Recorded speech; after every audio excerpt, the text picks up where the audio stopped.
Okay, so I will introduce the first speaker, which is Ali Rougeau. She's a student in economics and public policy at the University of Toronto, and she's been the lead coordinator in the Toronto chapter of Fridays for Future. It's a climate striking youth movement initiated by Greta Thunberg.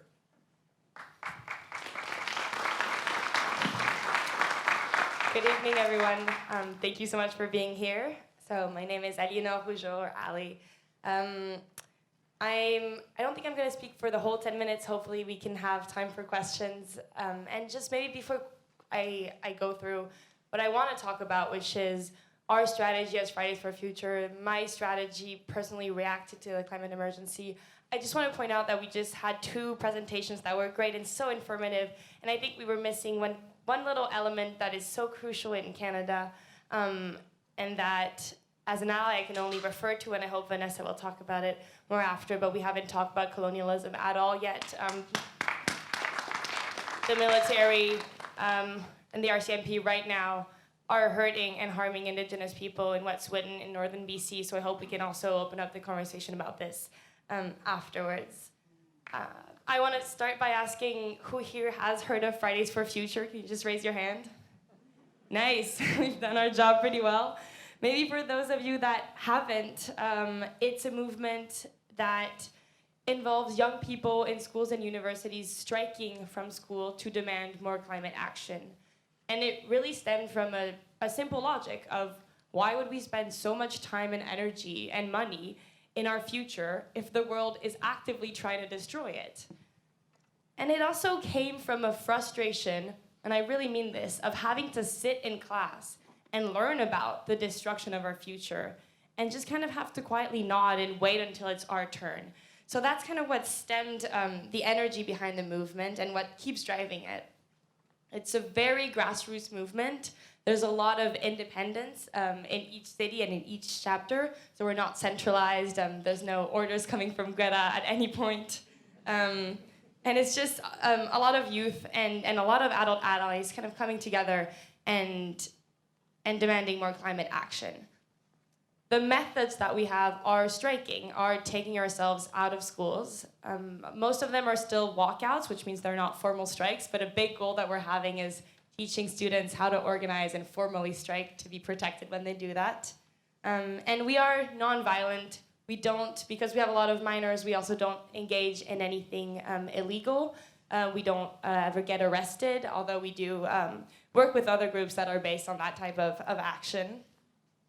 And a lot of our strategy, and hopefully something that we're going to try to do more in Toronto, is also around building networks and building especially resilient networks across the GTA, because we have this chance that because we're young and because I think our movement has like this new energy, we got media attention, we had people following us rapidly, and so hopefully we want to show up to other events and bring supporters of our movement to other events to kind of build a more resilient community so that when the budgets come out, when some emergencies come out, we can mobilize that whole network and not just maybe the traditional environmental network. That means showing up to labor strikes. That means supporting our teachers when they struggle and they support us back. That means showing up to events for peace and against wars and showing up for Indigenous people. So that's one of our ways, and I think that's truly the way to lowering our emissions, is understanding how deeply rooted this issue is. We do weekly strikes right now. Every Friday at Queen's Park, you can show up and we'll be there. And they're very small strikes. The goal is really that. It's building community. It's being there at Queen's Park every day, even if Doug Ford's not at Queen's Park every day. And it's also building capacity. So a lot of the times at our weekly strikes, young people will show up for the first time and not speak and listen. And then the next week, they'll actually, dare take the megaphone one time. And then the week after, they'll ask, how can I join? So it's also getting people in and getting activism to be more accessible through these weekly strikes.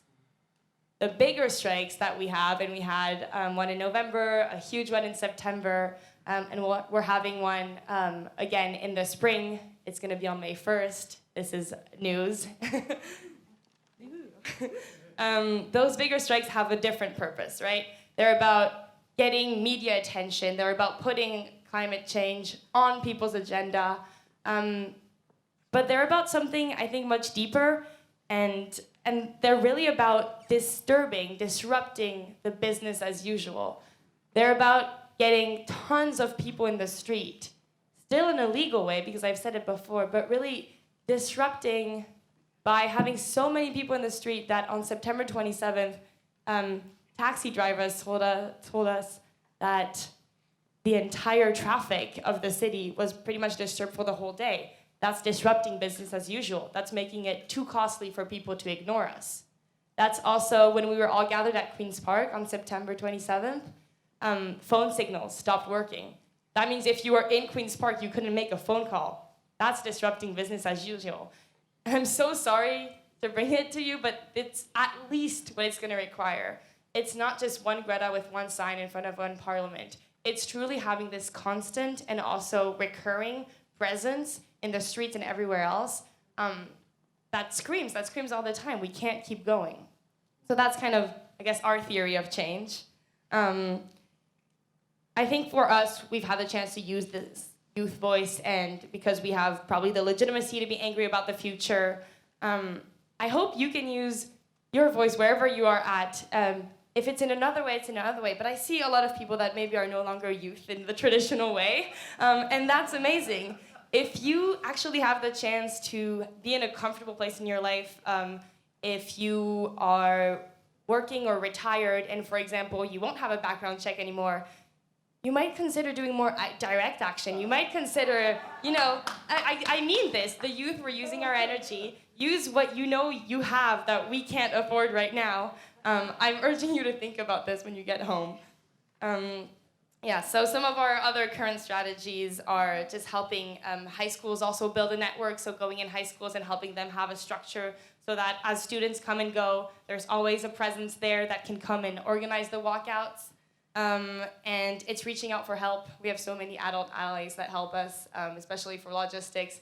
I can't drive a truck to bring the tents, so thank you for those that do. And it's just recognizing that we're not going to reinvent the wheel, and we're not the group that does everything. So we're not organizing conferences. We're not a think tank on climate solutions. We recognize that other people do that, and we just do what we're good at. With all of that, and I actually don't know how much time I have left, I want to talk maybe of my own personal reaction to this climate emergency, because I want to make it clear that I don't at all have it all together. I'm scared most of the time. In September, I took a pledge that was more an open letter than a pledge, really, with a lot of other young activists saying, given the state of the world right now, I cannot even imagine ever being a mother, because I cannot see that happening. It's terrifying, it's very painful, yet there's something that keeps us going and that keeps me going, right? And so I want to share that with you because I'm hoping maybe that will help anyone in this room. And one of them was choosing my priorities. And maybe I'll go against something that was said earlier today, but when I started caring about climate, it was about 10, I thought I had to get my carbon footprint to 0 before starting to tell others to act on climate. I thought I had to be perfect before being a climate activist. And then I read a lot about individual action versus collective action, the effect, things like that. And this is not me telling you don't go vegetarian or vegan. I do that myself. I don't do fast fashion, things like that. But this is just, I want you to focus on where you put your energy. And if you're gonna put your energy on recycling, put at least as much energy on calling out the power structures that let us here. Put at least, it's not about not doing one, it's making sure that you balance things, because there's one that has a way bigger return on what we're trying to change. And this isn't evident. And I think maybe the last one that has to do with that is that for a long time, I also always said, I want to stick to the science. And I realized the problem with science is that it allows you to stay apolitical.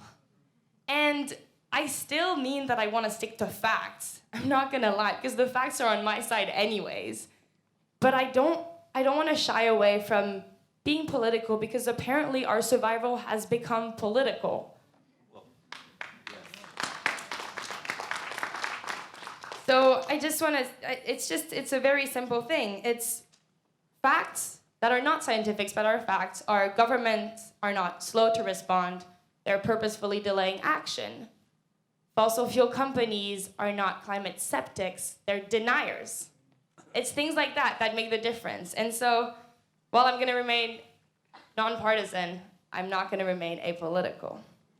So just to finish, thank you. I think I just want to maybe have you think when you leave and later tonight, tomorrow morning, of why you want to take action and the luxury behind being able to ask yourself that question. Because I know that I act because I know that this is a human-made problem and that we have solutions. I know that I act because I know that there's still hope. I would not be doing this otherwise. I'd be, I don't know, clubbing, going to festivals. I'm 20. But I know that I act because there's something to be done. But also because I decided to act. And that's a huge luxury. A lot of people right now are acting because it's the only thing they can do. So hopefully that can also stick with you tonight. Thank you.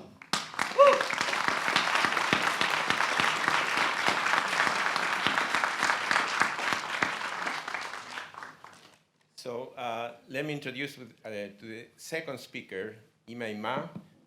She has worked in the nonprofit sector for the last 15 years, and currently she's the executive director of the Toronto Environmental Alliance and the co-chair of Toronto Climate Action Network.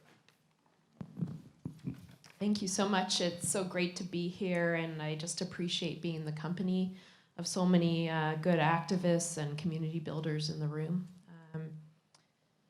So I was looking at the question that frames this event, and it got me thinking. Urgency. You know, many of us who are engaged in climate feel this crushing burden of urgency, emergency. And I feel it's really important to acknowledge that many peoples have felt this urgency for a long time.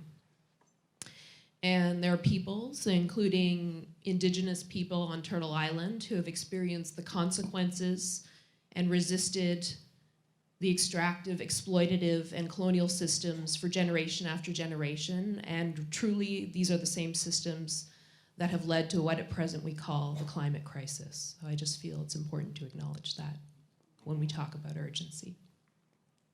The difference now is that there's growing recognition, I believe, and acceptance among many that the crisis affects us all, albeit some more than others.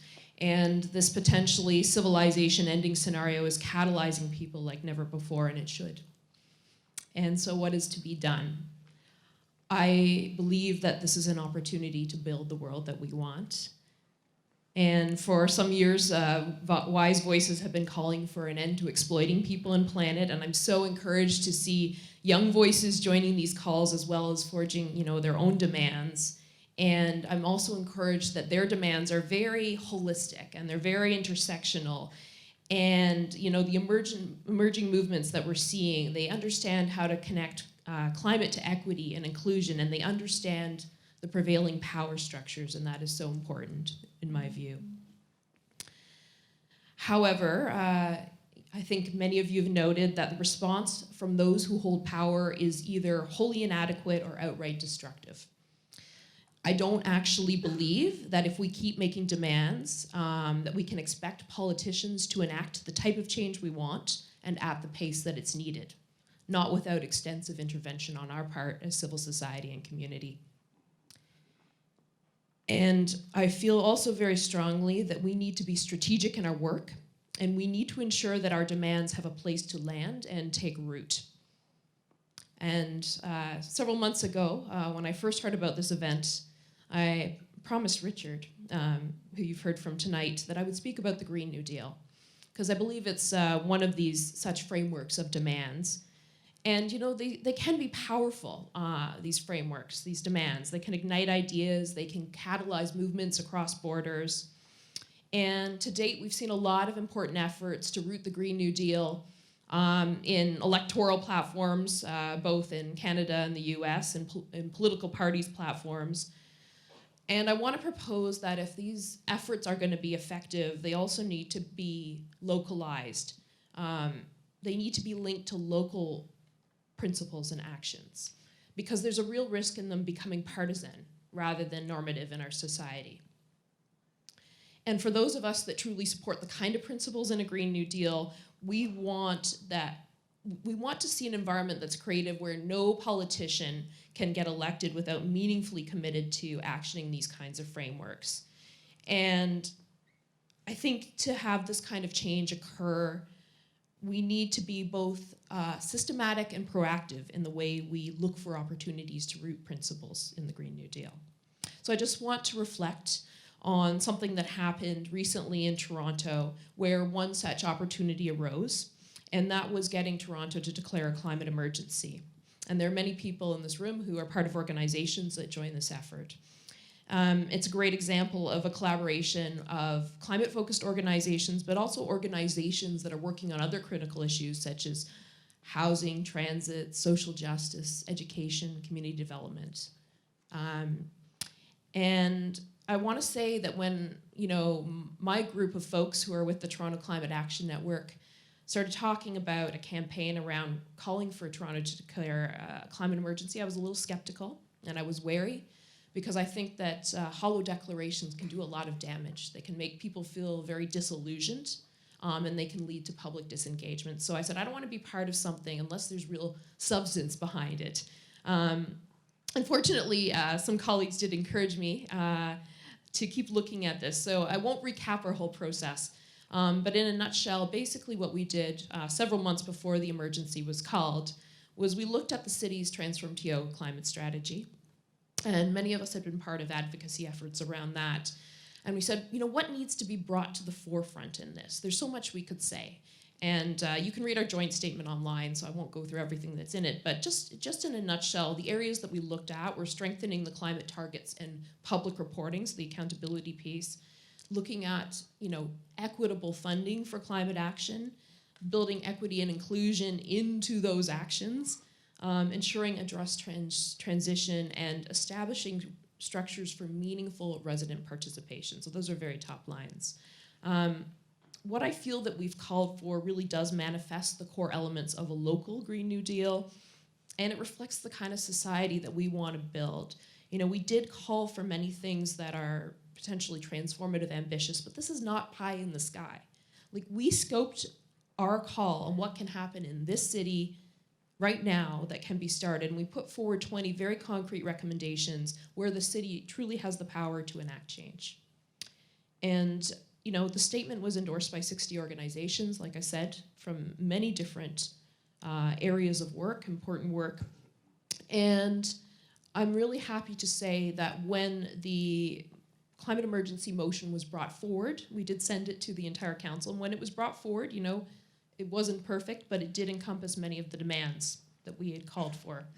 And those include, getting Toronto to actually become net zero by 2050 or sooner, developing a low carbon job strategy in line with a decent work agenda that creates pathways for equity seeking groups to engage in the green economy, and applying the city's own equity lens to climate action. There are many more things that I could highlight, but those are some of them.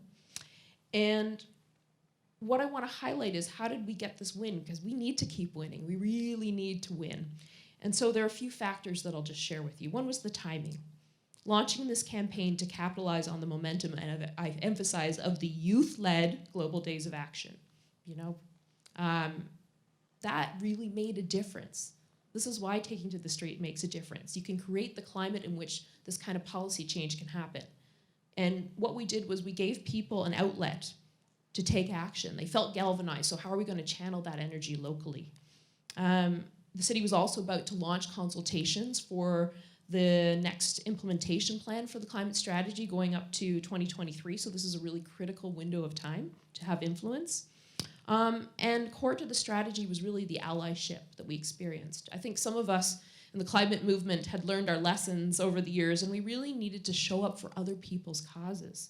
And I feel a lot of work was done, and that really shaped what we put in, and it shaped who we reached out to support us, and people came with us, and I'm very grateful for that. Having champions on council, particularly Councillor Mike Layton really took seriously what civil society was saying. And then lastly, really understanding what the pathway to the win was. Like, how could we actually see this through? We found the right place for our demands to land at the right time, and that was really critical. So I just want to come back to the concept of building the world that we want and say that I believe to build an equitable society that's in balance with the natural world here in Toronto, we need to rapidly and massively re-envision and reorient the systems, resources, and assets in the city to this end. We need a groundswell of people who are willing not only to demand it, but are willing to do the work. And I believe this is how change is going to happen. This is what it means to really apply a climate lens, which is another thing that we got in the motion. So the climate emergency victory was an initial step in building the institutions, policies, and programs that are going to bring this kind of society into being. On Friday, as some of you know, the city launched its draft 2020 budget, which is going to be voted on by council in February. And I was encouraged to see that the climate emergency motion was cited in some of the proposed resources, including staff positions. But clearly, this is not the massive reinvestment of societal resources called for by a Green New Deal. But it could lay the foundation for one. The commitment that we secured from council to explore, quote, all viable and equitable financing mechanisms to adequately fund and encourage climate actions in 2021. So that's like a door opening a little, and it's our job to pry that door wide open. There are many areas of our call to action that are more complex than just demanding that government do something. So, for example, we called on the city to establish structures to facilitate meaningful resident participation to ensure Transform-TO generates tangible benefits for communities. That's complex. There are no easy answers as to what that should look like. So this is going to require the city, and there's some very good people at the city, I should say.